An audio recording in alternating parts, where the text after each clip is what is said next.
எடுத்துட்டார் வேளாண் அறிக்கை போட்டு வாங்கலாம். இந்த அறிக்கை என்ன சொல்லுங்கன்னா, விவசாயி நாம் உற்பத்தி பண்ணுறோம், ஒரு மூட நெல் உற்பத்தி பண்ணுறதுக்கு என்ன செலவாகுன்னு நம்ம என்னைக்காவது கணக்கு பண்ணியிருக்கோமா? என்னைக்காவது நம்ம கணக்கு பண்ணியிருக்கோமா? கணக்கு பண்ணது கிடையாது. இங்கே கூட என்ன கணக்கு பண்ணுவோம்? உணவு கூலி, விரநெல், உரம், ஊசி மருந்து, விளையாடுகிற செலவு, விளையாடுகிற செலவு, இதெல்லாம் நம்ம கணக்கு பண்ணுவோம். இது இல்லாமல் ஏராளமான செலவு இருக்கு. எப்படின்னா நம்ம காலையில் இருந்துச்சா ஒரு தடவைக்கும் போய் வயலை பார்க்கணும்.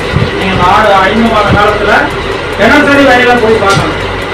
அப்புறம் நம்ம எல்லாரும் கொஞ்சம் கையில் காசு இல்லை, கடன் வாங்கியிருந்தோம்னு வச்சுக்கோங்களேன், அதுக்கு வட்டியெல்லாம் கட்டணும். வட்டி கட்டினா தான் அப்புறம் கடன் வாங்கிட்டு வச்சுக்கலாம்.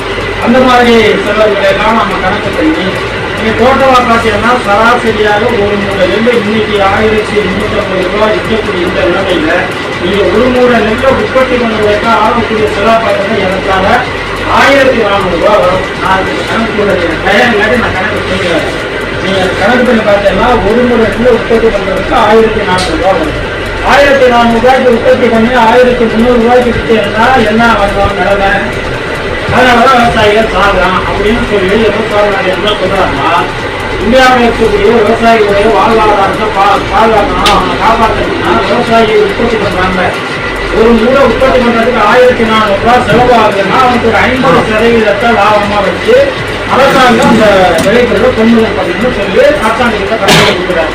1400 ரூபாய் உற்பத்தி செலவு அப்படின்னா 50% லாபம்னா ஒரு 700 ரூபாய் வச்சு 2500 ரூபாய்க்கு கொள்முதல் பண்ணலாம். அப்ப விவசாயிகளுக்கு கட்டுமான விலையா இருக்கும். அப்ப